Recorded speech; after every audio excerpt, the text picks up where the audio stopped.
My father was dying, and he'd finally decided to tell me the truth. After 53 years of silence, after a lifetime of deflecting questions and changing subjects whenever Vietnam came up, he was ready to speak. But I wasn't sure I was ready to listen. "Brian," he said, his voice barely stronger than a whisper. The cancer had taken so much from him over the past 6 months, his strength, his weight, his vitality, but his eyes, those pale blue eyes I'd inherited, still held clarity, still held purpose. "I need to tell you something. Before I go, you need to know why I never talked about the war." I squeezed his hand gently. "Dad, you don't have to. You should rest. Save your strength." "For what?" He managed a weak smile. "I'm dying, son. Been dying for months now. The doctors give me maybe a week. I've saved my strength for this. For telling you the truth I should have told you 40 years ago." The hospice room was quiet except for the soft beeping of monitors and the hum of medical equipment, keeping my father as comfortable as possible in his final days. Outside the window, the sun was setting over the city, painting the sky in shades of orange and purple that seemed too beautiful for the moment we were in. "I want to hear it," I said, though part of me wondered if that was true. "Whatever you need to tell me, I'm listening." My father took a labored breath, his chest rising and falling with effort. "I was 20 years old when I got drafted. 1968. Worst possible year to go to Vietnam. The Tet Offensive had just happened. The war was falling apart, but I went because that's what you did. Your country called. You answered." I'd heard this part before. The basic facts of his service were known to me.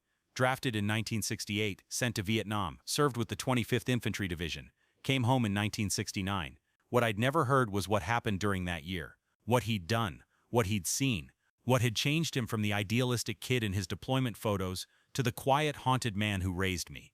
"They sent me to Cu Chi. You know that name?" "The tunnels," I said. "The Viet Cong tunnel system." "Right. Massive underground network. Miles and miles of tunnels where Charlie could hide, move troops, store supplies, launch attacks and disappear. Our job was to find the tunnels, clear them, destroy them. Dangerous work, claustrophobic, dark, never knowing what was around the next corner or if the tunnel was booby-trapped." He paused, coughing. I helped him take a sip of water through a straw. I wasn't a tunnel rat myself, too tall, too broad in the shoulders. The tunnel rats were small guys, wiry, could fit through tight spaces, but I was part of the teams that secured the tunnel entrances, provided backup, pulled the rats out if things went wrong. His grip on my hand tightened slightly. "That's how I met Danny Nguyen." The name hung in the air. I'd never heard it before. Danny was our interpreter. Vietnamese-American kid from California, maybe 19 years old. Spoke perfect Vietnamese and perfect English. Smart as hell. He'd volunteered for the army, wanted to help end the war, believed in the mission. My father's voice cracked. God, he was so young, so idealistic. Believed America was there to save Vietnam from communism, to help the South Vietnamese people. What happened to him? That's what I need to tell you. That's the story I've been carrying for 53 years. He closed his eyes for a moment, gathering strength. In July of 1969, our unit was operating near a village called Phuoc An. Intelligence said there was a major tunnel complex under the village, being used to stage attacks on the base at Cu Chi. We were ordered to find it and destroy it. I could see this was difficult for him, each word costing energy he didn't have to spare, but he pressed on. We entered the village at dawn, standard search operation. The village elder came out to meet us, speaking through Danny, said there were no tunnels, no Viet Cong, just farmers trying to survive. Our lieutenant didn't believe him, said they were all VC sympathizers, that every village harbored the enemy. My father's breathing became more labored. I could see tears forming in his eyes. We searched house by house, tore apart floors looking for tunnel entrances, interrogated the villagers, trying to get someone to admit where the tunnels were. Hours went by. We found nothing, and our lieutenant, a 23-year-old kid from Texas named Morrison, he was getting frustrated, angry. The mission was supposed to be quick, find the tunnels, destroy them, move on. But there was nothing to find. Were there tunnels? I asked. I don't know. To this day, I don't know. Maybe intelligence was wrong. Maybe the villagers had hidden the entrances too well. Or maybe there never were any tunnels, and the whole mission was based on bad information. But Morrison was convinced the villagers were lying, that they knew where the tunnels were and were protecting the VC. My father opened his eyes and looked directly at me. So he ordered Danny to get the truth out of them, said use whatever methods necessary. Danny refused, said the Geneva Conventions prohibited torture, that these were civilians, that we had no evidence they were enemy combatants. A tear rolled down my father's weathered cheek. Morrison pulled his sidearm and aimed it at Danny's head, Said he'd shoot him for insubordination if he didn't follow orders. The horror of what I was hearing started to sink in. What did Danny do? He still refused, stood there with a gun pointed at his head, and said he wouldn't torture civilians. Said that's not what America stood for, not what he'd volunteered to defend. My father's voice was thick with emotion now. He was the bravest person I ever met. 19 years old, facing a gun, and he wouldn't compromise his principles. What happened? Morrison lowered the gun. Said fine, if Danny wouldn't do it, he'd do it himself. He grabbed the village elder, old man, maybe 60, couldn't have weighed more than 100 pounds, and started beating him, demanding to know where the tunnels were. The old man kept saying there were no tunnels, and Morrison kept hitting him. I felt sick. Some of us wanted to intervene, but Morrison was our commanding officer. We'd been trained to follow orders, and in a combat zone, questioning your CO could get you court-martialed or killed. So we stood there, we watched, and we did nothing. Except Danny, I said quietly. Except Danny. He stepped between Morrison and the old man, told Morrison he was committing a war crime, that he was going to report this to the chain of command. And Morrison, my father's whole body was shaking now. Morrison shot him, right there in the village square, in front of everyone. Shot Danny Nugent in the chest. Said he'd been killed by enemy fire. Said Charlie had infiltrated the village and killed our interpreter. The monitor next to my father's bed was beeping faster. A nurse appeared in the doorway, checking on him, but he waved her away. Dad, maybe you should rest. We can finish this later. There is no later, son. Let me finish. He took several ragged breaths. Morrison made us all complicit. Made us swear that Danny had been killed by the Viet Cong. Said if any of us contradicted that story, we'd be charged as accessories to treason. Said Danny had been a traitor anyway, refusing orders, probably a communist sympathizer. Did anyone speak up? Report what really happened? One guy tried. Specialist named Henderson. Went to the chaplain 2 days later. Told him what had really happened. Within a week, Henderson was dead. Killed in an ambush that seemed a little too convenient. A little too perfectly timed. The message was clear. Keep your mouth shut or end up like Henderson. My father was crying openly now, tears streaming down his face. So we stayed silent. 12 of us witnessed Morrison murder Danny Nguyen in cold blood, and we all stayed silent. We let Danny's death be recorded as combat casualty. Let Morrison write him up for a posthumous Bronze Star for valor. Let Danny's family believe he died a hero instead of being murdered for refusing to torture civilians. The weight of this revelation was crushing. My entire life I'd known my father as a quiet man who never talked about the war, who flinched at loud noises, who had nightmares he wouldn't discuss. Now I understood why. What happened to Morrison?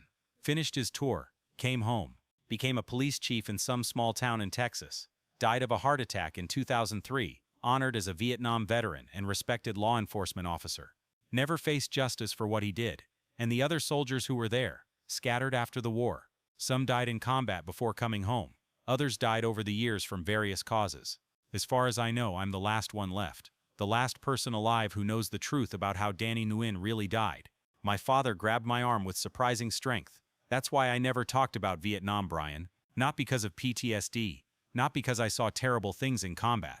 Though I did see terrible things, but because the worst thing I saw was done by one of our own officers, and I did nothing to stop it. I let Danny die, let his murderer get away with it, let his family believe a lie for 53 years. You were in an impossible situation. Morrison had already killed 2 people. You would have been next, maybe. Or maybe I would have survived and been able to tell the truth. I'll never know because I chose to save myself instead of honoring Danny's courage. He was struggling to breathe now. The effort of confession taking its toll. I've lived with that choice every day for over 50 years. Every time you ask me about the war, every Veterans Day, every 4th of July, I thought about Danny, about how he died defending his principles, while I lived by betraying mine. Is that why you never went to any veteran events? Why you always avoided other Vietnam vets? Because I was ashamed. Because I didn't deserve to be honored alongside men who'd actually shown courage. Because every time I saw someone wearing a Vietnam veteran hat, I thought about Danny and wanted to confess what I'd witnessed. But the words never came. Fear held them back. Fear and shame and the knowledge that confessing wouldn't change anything, wouldn't bring Danny back, wouldn't give his family the truth. But something about his expression told me there was more. There's another reason I'm telling you this now, he said. Something you need to do for me. Something I should have done decades ago but was too much of a coward to do myself. What is it? Danny had a younger sister, Mai Nu Yoin. She was 16 when Danny died. I found her about 10 years ago, hired a private investigator to track her down. She lives in San Jose. runs a Vietnamese restaurant, has children and grandchildren. A good life from what I can tell. He reached for something on his bedside table. A sealed envelope, yellowed with age. I wrote this letter 20 years ago, explaining what really happened to her brother, apologizing for my silence, telling her the truth her family deserved to know. He pressed the envelope into my hand. I've been carrying it for 2 decades, working up the courage to send it, but I never did. And now I'm out of time. You want me to give this to her? I want you to make sure she knows the truth. Whether you give her the letter, or tell her yourself, or hire someone else to tell her, I don't care.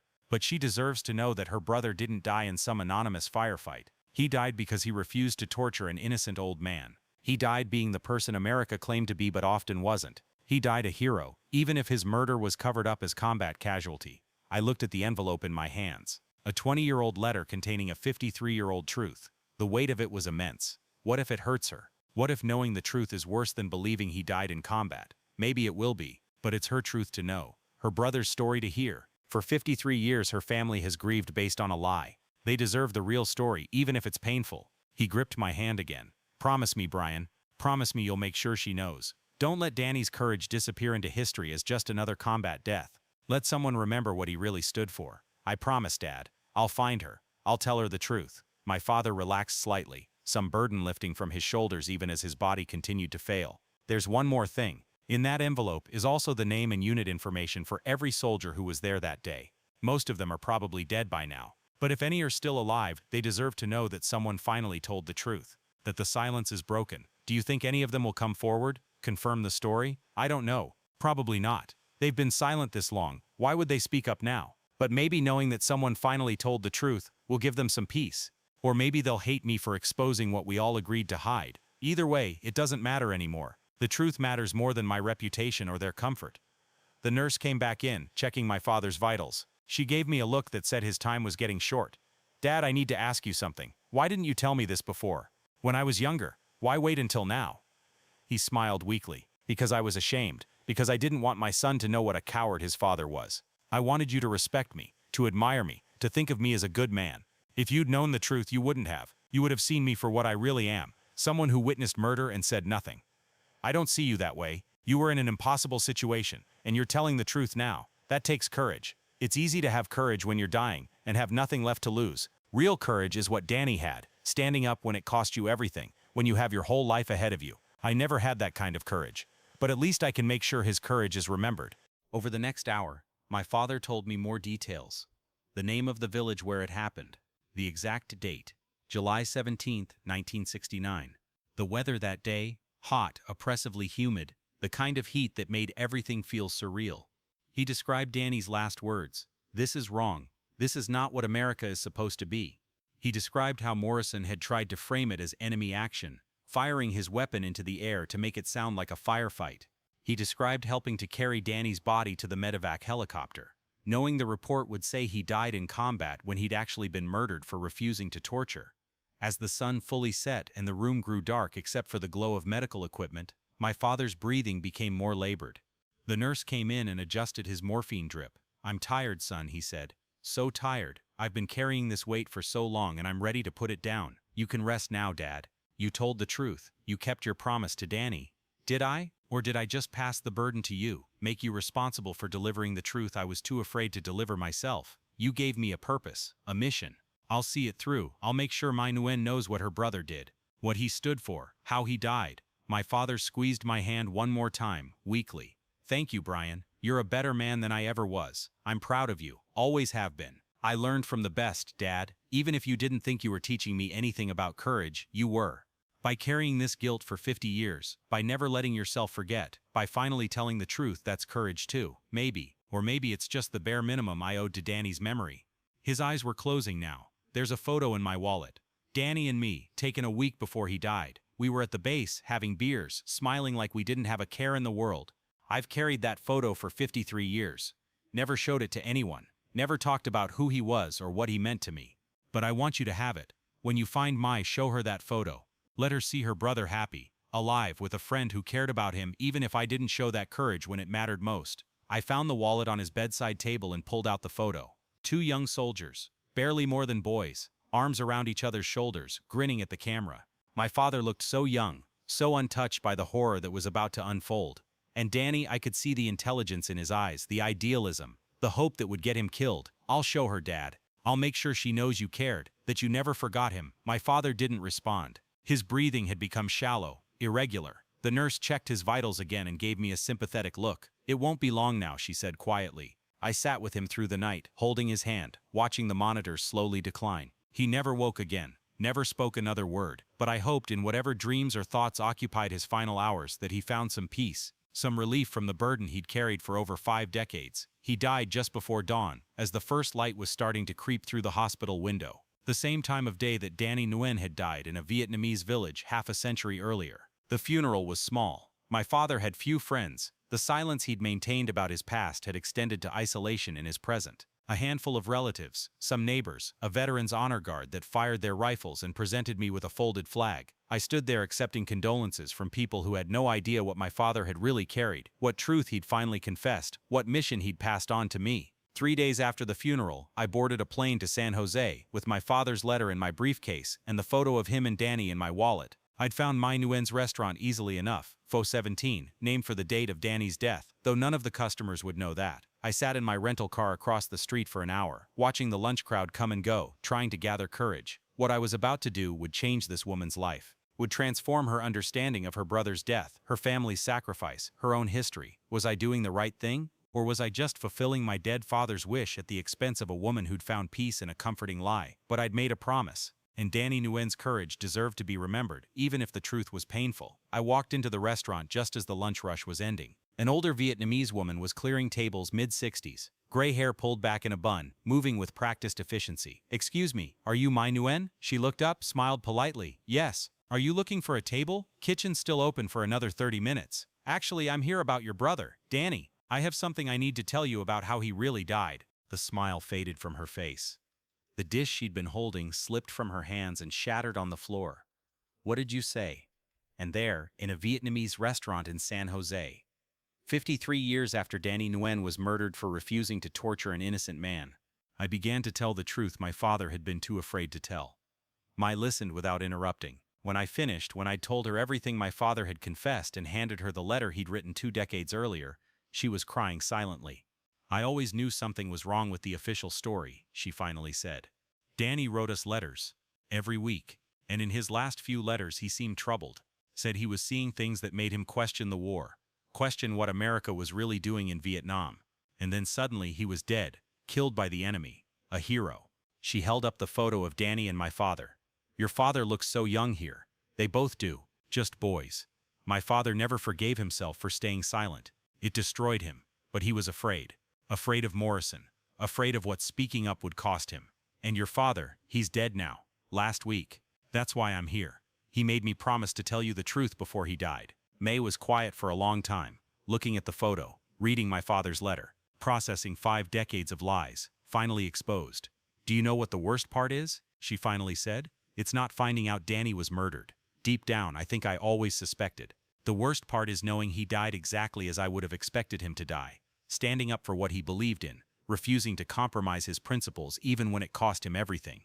That's who Danny was. That's who he always was. I'm sorry. I'm sorry my father didn't tell you this sooner. I'm sorry he was afraid. Don't apologize for your father. He was in an impossible situation. And he did tell me, eventually, even if it took 50 years. That's more than Morrison did, more than the army did, more than anyone else who was there that day."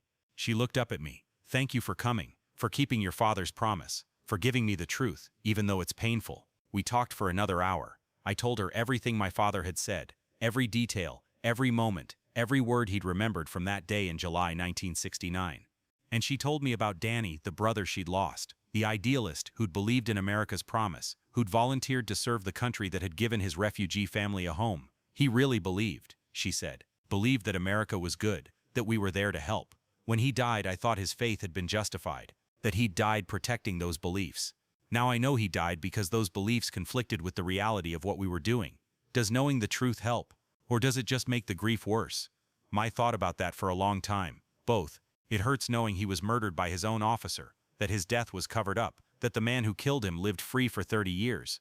But it also helps knowing he died with integrity, that he chose death over compromising his values. That's the brother I knew. That's who Danny was.